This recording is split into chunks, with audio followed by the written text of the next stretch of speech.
Welcome to the Life of KG, your ultimate destination for all things motivation and business insights. Join me, Katie Godfrey, serial entrepreneur and the brains behind the KG brand. Along the way, we'll welcome inspiring guests and share invaluable business tips to fuel your growth journey. Don't miss out. Hit that subscribe button and leave us a review. With that said, let's dive into the world of success together. I need to tell you about our Lash and Brow Growth Serum. If you're not retailing this within your business yet, this is a no-brainer.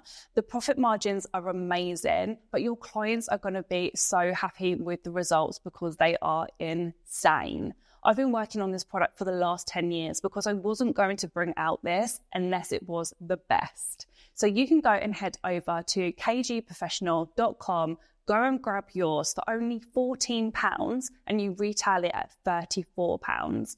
Go and get yours now.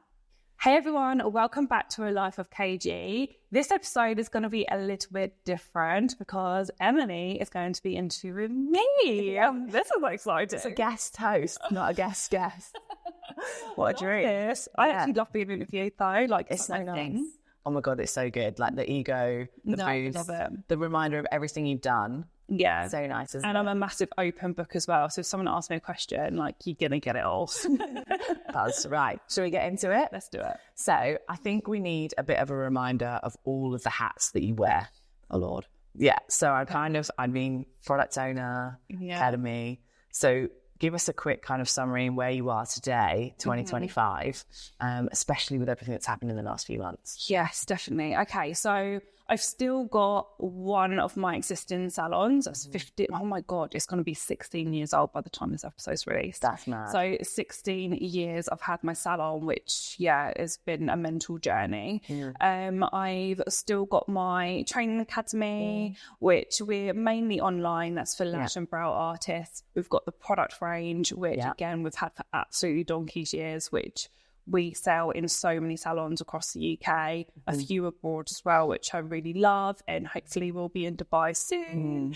And we've also got like our lash and brow serum as well, alongside that, which is more for consumers.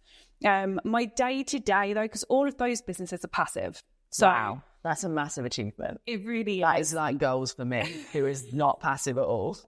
Yeah, no, I'm all about passive life. So they're passive. The teams run them, like everything's amazing. Don't get me wrong. That's taken me many, many years to get there. Yeah. Many years. And, sometimes you have to quickly dip in and then you can dip back out again. My mind is still on them. Like they're passive, but the mind is still there, right? You're still like, okay, what next? Like, do we need to change this? Do we need to change that? The marketing, all of that jazz. But my day-to-day is coaching, consulting, podcasting. Yeah. And I absolutely bloody love it. Yeah, like that's my calling in life. Like I love it. Yeah. What do you think it is that you love about them? Can you sum up 3 things? I love helping people. Like it's always been my thing, from people coming into the salon and how they feel when they leave, to training people into a new career and giving them this whole lease of life, to helping people with their business, whether they're starting, struggling, or they're stuck at growth and need to scale. Like however I can help them, I just love it. Like I'm truly, truly passionate about helping others. Do you think that's your why? Yeah. And that's what has driven all of this empire. Yeah, definitely. Yeah. Like it's all about the person, not me. And do you feel like your cup is full because you filled up their cup? Yeah. Like if I have a client that, maybe we're not getting the results, or because, it's not easy. Some people get results, some people don't. Obviously, hopefully most people do, but there's always going to be, it's business, right? Like, and it's not an overnight success. Like it's bloody hard work. No. So, but if there is someone that's, a little bit more struggling or not seeing the results as fast as they want, or whatever that might look like that's my job to make sure that changes. Like that needs to change. And do you think like that's really what's been like the success of your service versus maybe some other coaches? I think so. How passionate you are and how involved you are in these people's businesses. I think so. Like, and sometimes the downfall of that for me is I do get sucked dry. Yeah. You know, I have had my burnout phases, which, with don't wish them on anyone. Yeah. I have, especially I'd say, over the last 6 months where we've really scaled, I've really had to be like, Kate, get back in control, because you're living for everyone other than yourself. Yeah. So that's definitely like the bad side to it. Yeah. But at the same time, I'm not the coach that just is looking at this as this is really good income and money, and I'm doing it to get every single client I can for the cash. Like, no, I've made plenty of money doing it like this way. So yeah, it's always about the results for me rather than anything else. Yeah. And how do you fill your own cup up? How do you keep your own energy levels when you're giving so much to others? Because it's like giving therapy every day, right? Like, because I'm teaching them business, like that's what I specialize in. Like, I will be able to take you from this to this. I'll be able to double your turnover. I'm very confident in that. But at the same time, especially when if you're in my mastermind, my high level mastermind, you get me one-to-one. If you're a one-to-one client, you've got me one-to-one. I'm dealing with your bad days, your good days, your partner and you not getting on because then that's affected your business. Like all them things that people don't see, like I'm that shoulder to cry on. Wow. So that can be really, really difficult. But it's, I'd say recently I've been putting them boundaries in place, but still that person to them. So for me, keeping my cup full is, okay, make sure I do have them switch off times now, which I wasn't very good at. Yeah. You know, and I know it might be like, today I'll stop at 6 and then notifications off. Yeah. Whereas before that would just carry on going because I love it. Yeah. Like, it's not a job for me. It's a life, isn't it? Yeah, but at the same time, it's like, okay, like, get back in control. So those things, obviously being with my family, like, it's my ultimate thing. Traveling for me is like what just feeds my soul. Like, I love it, which obviously we resonate on. Yeah. So yeah, I keep my cup full that way. And did you find before you kind of put those boundaries in place that it was like an addiction? I will fully admit that I'm a work addict. Yeah. Like, and that's no joke. Like, I am addicted to work. Yeah. And like, do you ever get that like guilt? Obviously you've built this passive life now and you've obviously put these boundaries in place. Do you have those pangs of guilt that, oh my God, I'm not at the laptop. Oh my God, that client's business isn't going well, but it's 7 p.m. You know, do you get that feeling? Yeah. I don't even know if that will ever go. Like, I will have the boundaries. I have the flexibility. I'll have summers off. I will do all of those things, but I'll be itchy. I'm itchy to get back. Yeah. Is that because I'm addicted? Oh, is that because no, there is worse things to be addicted. I literally picked up the phone to my best friend not so long ago, and I was like, I'm addicted to work, I don't know what to do. And she's like, Kate, there is worse things to be have addictions on. Class A. It's all good. We're all good. We're not gambling. Yeah. But, you know, I love it. And this feeds my family. It feeds my lifestyle. Like, there is worse things to be addicted to. But I do get the itchy feet. I do need to, like, for me, my come down is get my laptop out. Like, I love that. Like, you ask me to chill out. Okay, where's the laptop? Yeah, let's go. Like, let's work on the landing page. Let's try and make some sales. To me, that's chilling out. Yeah. It's odd, isn't it? It's not, but I'm the same. And my biggest thing is, oh my God, it's 8 a.m. I'm not on the laptop, but I'm in the gym, and the gym for me is meditation. I'd love to know some of your wellness practices too, but I'm like, oh my God, I can't believe I've taken this time for myself. And I'm in that real cusp of allowing myself to have that time. Yeah. It's a big thing for me for 2025. I would say what I'm like, so if I go to the gym, for me, that's like a must. I work out mainly from home now. Since I've had the baby, before that it was gym.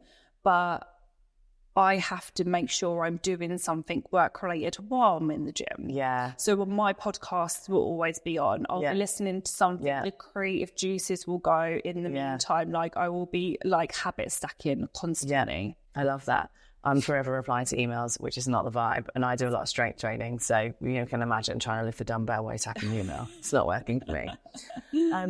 What do you think, like, the big things are that you've learned in the last 6 months that you want to put in for 2025? I've actually learned something that I went back on and now I've come back to. So one of the things to me was multiple streams of income. It's always been my thing. Yeah. I've always done it. I've never had just one business. There was a time I think it was like last year, beginning of last year and 2023, beginning of 2024, I was like, I don't know if I actually think that we should have multiple income streams, but meaning...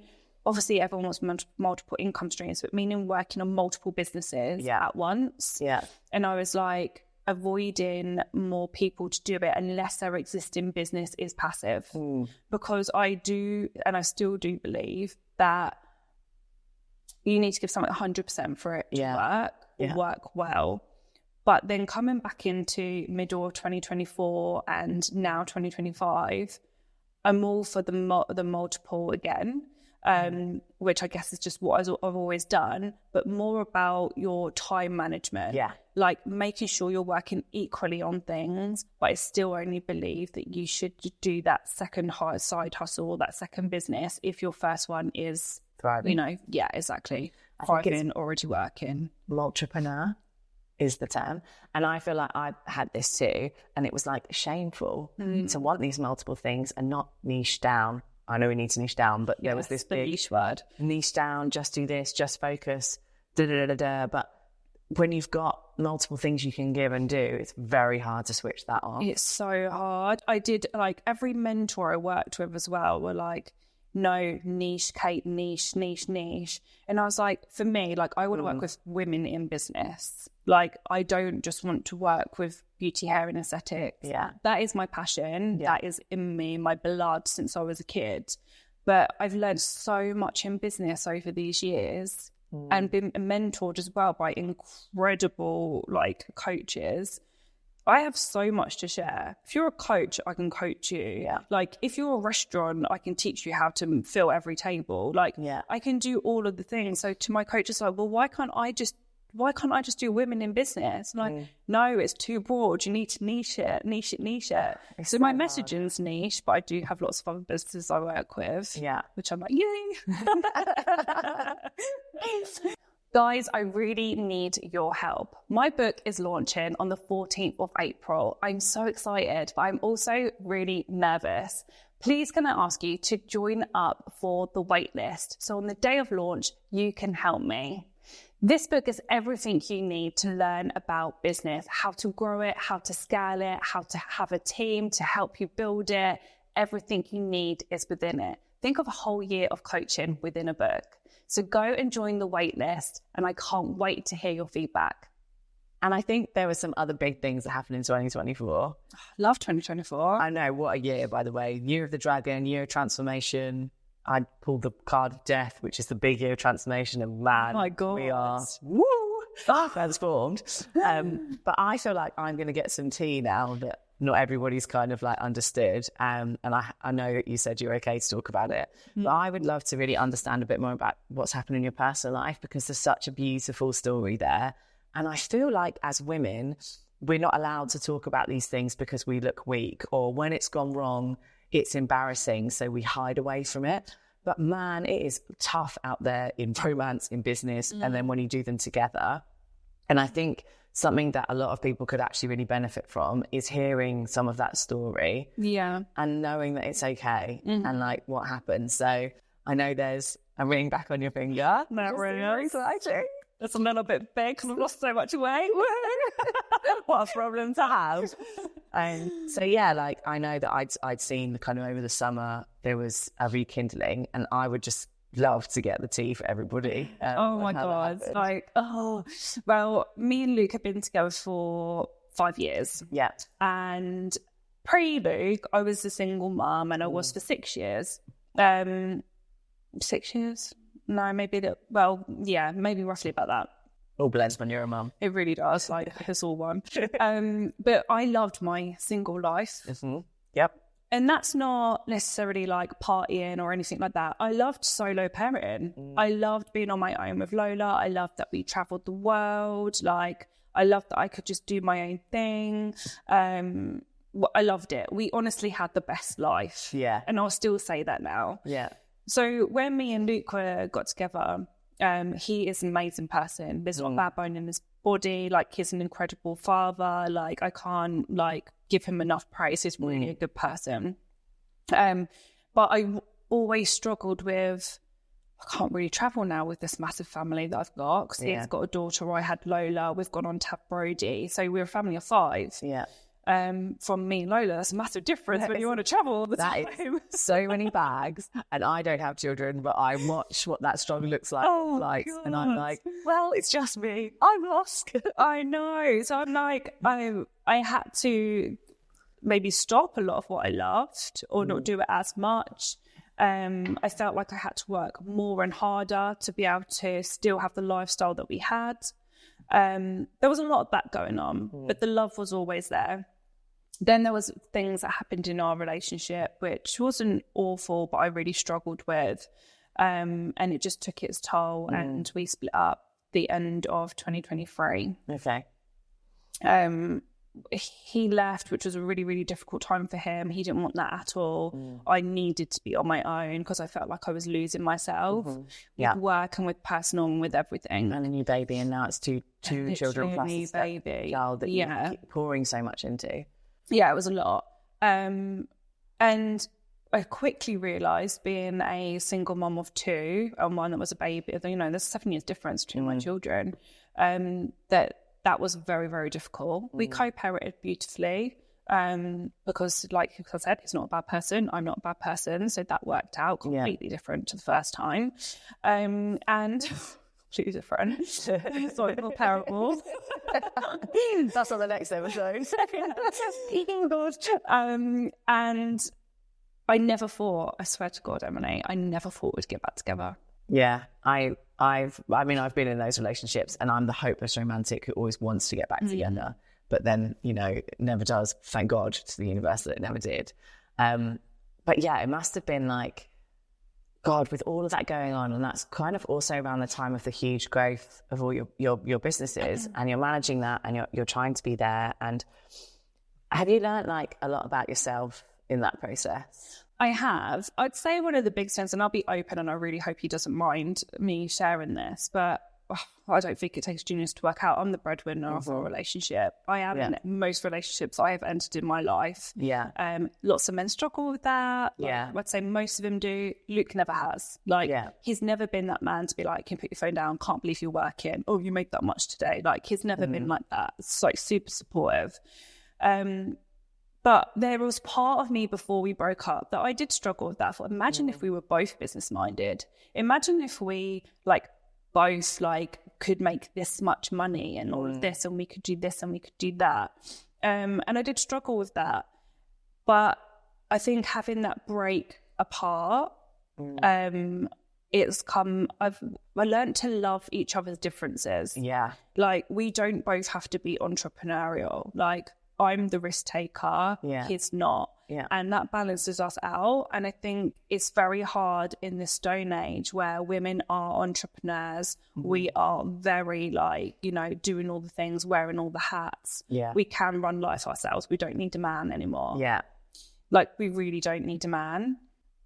But we want them. We want them. And that's a big thing. Yeah. And sometimes I don't have to be so masculine, and I'm very much that. Yeah. And that's a big thing from my personal story, just to jump in, is when I met my now fiance, what a weird word. I was like down and out. It was a tough time. I know in my episode we talk about some of that. I was so in my feminine. And if I hadn't been in that feminine space and calm and come out of Emily the career getter, Emily the get-goer, Emily the this, there wouldn't have been room for him to be there and allow him to support me. And he's the kind of man that wants to take care of someone. And that's been a big adjustment for me, because I come from a single mum. My dad wasn't really around so much. So I am like, hell yeah, it's us. Take care of me. And now I've got this whole human that does so much for me and takes care of me. And it's been a huge adjustment. Yeah, definitely. And it is getting used to that, and the pros and cons of, what both of you are and what you bring to the table. And I've come to terms with that and actually now really like it.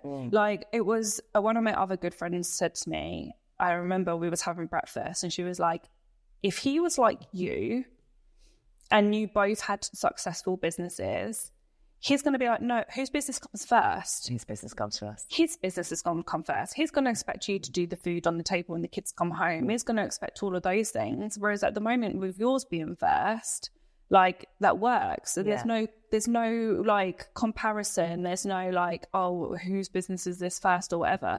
And I was like, oh my God, that's so true. Yes. Like, we know my work comes first. My business comes first. If I need to work late or if I need to travel or whatnot, it's always okay. Whereas that wouldn't be the case if we were both entrepreneurs. No, there's a lot of ego. And, you know, there's a lot to be said for a man who will stand and support a woman in that way. Like, it's phenomenal. And we hear so much about toxic masculinity, and I'm sick of it. Like, I want to talk about positive masculinity and positive men who bring incredible support into our lives, and we can't do it without them. Yeah, I can't. And I think now we've scaled so much in the company, like I would never even believe. I can't do this on my own anymore. And I think I needed that to happen and our breakup to happen to actually realise that actually life's so much better with you in it. Yeah, like, my family are, you know, my children love it, and like, they've got both parents. We're both now happy, whereas before I was unhappy.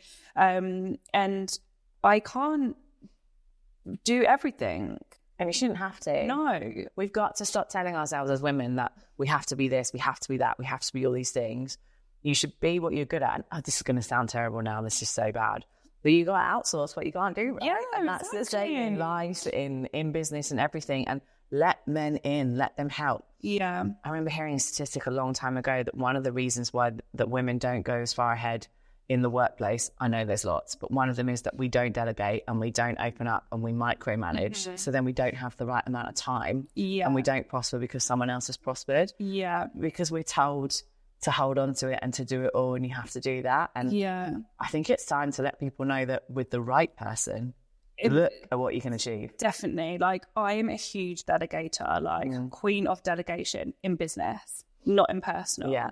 Like, but like, say for example, today, no, I'm not doing school run. To be honest, I don't want to do school run. Yeah. Like, I don't want to do it. I used to say I love it, and all the mums used to say I was mad. No, I've come to that point now where I don't want to do school run. Done it enough. And don't get me wrong, I still do it more than what Luke does school run. But, you know, he'll pick the kids up today. They'll be completely fine. They'll be bathed in bed by the time I get home. Yeah. And I'm in my happy place. Yeah. And you've been able to come out and provide that next step for your family. Love it. I want to go a little bit west. I want to talk about something that I know that we both love, which is some of the wellness and some of the healing that you've done. And I was lucky enough to live in Bali, and I know you've been there. Yeah. And there are some things that you tried out that I really want to hear more about, and how they've impacted you as a person, but also actually helped with your business. Yeah. So I spent a month in Bali and I absolutely loved it. I traveled solo with the children. Luke come to meet us halfway through, which is when we like rekindled. Yeah. It was just before I went. He allowed me to take the children, or Brody, because Brody's is his. He's the best stepdad to Lola. And he was gutted that we were going, obviously. Yeah. Like, no one's going to like that. But, you know, and then just as we started talking again, I was like, do you know what? Why don't you just come? Like, what have we got to lose? I do want to do it on my own with the children, but come halfway through, obviously worked around with his work anyway. And he come out and spent half the time with us, and just the best thing. Like, I don't know if you saw the video on Instagram where he like gets out the car and surprises the kids. It's like, oh, I've seen gosh, it. It was beautiful to watch. The best thing ever. But my reason for Bali was there is so much healing I wanted to do, and Bali's just obviously the place to be able to do that. Yeah. And I wanted somewhere that was just like peaceful. Everyone's so grateful for everything. Obviously, they're like huge when it comes to healing and therapy and screaming it out and all those type of things. And yeah, there was just like, I think everyone's got some type of healing that they need to do within them. Like, everyone's been through something, even if you think you haven't, you most probably have. Yeah, 100%. And I think we hold on to so much as humans, and especially British. We're shameful, we hold on, we're very regretful. I went to an event yesterday and people were like, oh, sorry, my name is. And it's like, he's asked you to introduce yourself. What are you apologising for? What are we doing, guys? Because we hold so much shame, because we hold so much trauma, and we don't release and screen release and somatic release and all these things. Is there any of the lessons that you learned in Bali that you've like integrated and brought back into your English life? Basic living. So I'm in this frame of mind at the moment where like, it's definitely been since Bali, I don't need all the materialistic things. And I haven't always wanted that anyway, but I do like the nice things. Yeah. But now that's not my priority, like at all. And it was definitely from seeing just the simpler life of Bali and how happy you can still be. Yeah. So I still, you know, doing that now, even to the point where I can't say too much, but we're in the middle of doing something huge. And part of me is like, I don't want none of my stuff.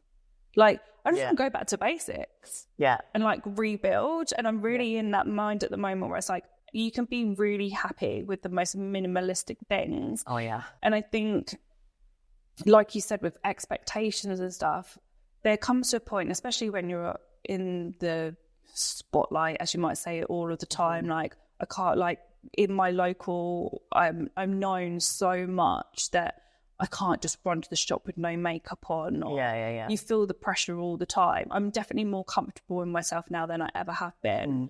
But I'm always like, I want to go somewhere where no one knows me. I mean, when I'm abroad, it was hilarious. We was on holiday and I think it was Croatia. And someone come up to me there and was like, Katie, and like, Luke's like, are you joking? You can't go anywhere. And I'm like, I know. But I think to the point of that is like just being able to just be me and not anything else, and not have to worry about what other people think all of the time. Like, love me or hate me now, I don't really care. I'm stopping people pleasing. I'm a massive people pleaser. Yeah. So I've seen this trend on socials, and as you know, I'm a TikTok lover. What are your ins and what are your outs for 2025? Oh, so this is a bit that one off the cuff. My ins and my outs. If out number one is people pleasing, what else is going out? Definitely people pleasing. Being available to everyone, is that people pleasing? It kind of is, isn't it? I don't know if it's. I think it's. There's a difference though, because I think when you're available to everybody, you've not set any boundaries for yourself either. It's kind of a second, like a tree branch that comes off from people pleasing, but it definitely needs its own out. Yeah, definitely. So people pleasing, boundaries. I feel this is also people pleasing, but saying no, like saying yes all the time is out, saying no is coming in. And then in is building wealth. Yeah. Because I'm a massive spender. Yeah. Generational wealth as well is so key now, because, I mean, it's hard for us for property and all these things and education, but how on earth is the next gen going to come up? Yeah, exactly. Like, it's really difficult. So for me, it's definitely wealth. I'm really good at like saving and all of that stuff, but I need to go to that next level now. So wealth building for me is coming in. Happiness is coming in, like as in just my family, what makes us happy, and all my decisions are going to go around that. And new life is coming in. That's all I'm saying. Is it another baby? Definitely not. Kill me now. Yeah, we're going in for. I really do not. I love that. So then I guess, give us the movie star trailer. Give us what we can expect from you for 2025. Like, you know, we've obviously known each other a while, but I know there are some diehard followers out there who've known you for a long time. What can they expect to see from you in 2025? What should we get excited about? My book's coming out. My book is coming out, if this is aired by then, the 14th of April. And where will it be available? That's going to be available, hopefully bloody everywhere. It's going to be available on Amazon, on my shop, TikTok shop. It's literally going to be everything you need to build a business. It's like a year's worth of coaching in a book. And how much would that normally cost me from you if I was going to coach from with you? Me, like between $9,000 if you're my mastermind, 16,000 if you're my one-to-one client. And how much is the book going to be? I haven't set that yet. Okay. But it's not going to be thousands. It's not going to be like $12.99, something like that. Okay, so we can really tap into that and really get. And is there going to be a pre-order? There's going to be a launch offer. Okay. So on the 14th of April, please, everyone, buy this book. It's going to be like 99p to buy it or something ridiculous on the launch day. So, I'd appreciate everyone's support on that. But you will love it because, like you all know, I'm not a gatekeeper. Yeah. No, you share a lot. And obviously, that's what this podcast is, right? Yeah. It's sharing. So the book is like my main thing. I want to get out to like 1 million women to help them in business. Like, big aim. That's my aim now. Like, I feel like this sounds really sad, but I feel like I've conquered so much and like I've done so many things and I've ticked off my list, like, the chains, the salons, the academies, the people I've worked with, like so much stuff. Now I'm like, okay, next level, what do I want? And I found that in Bali. Like, that's what Bali gave me. I was like, what am I doing this for? What am I doing it for? I was like, no, I need to help 1 million women in business. It sounds like you've gone from what do I want for me to what do I want for the world. Yeah. And that's what this new mission sounds like definitely. It's turning into. And are we staying on the shores of the UK or are we thinking about some global? Watch this space. I'm 50-50 at the moment between here and Dubai. So let's see. Yeah, super exciting.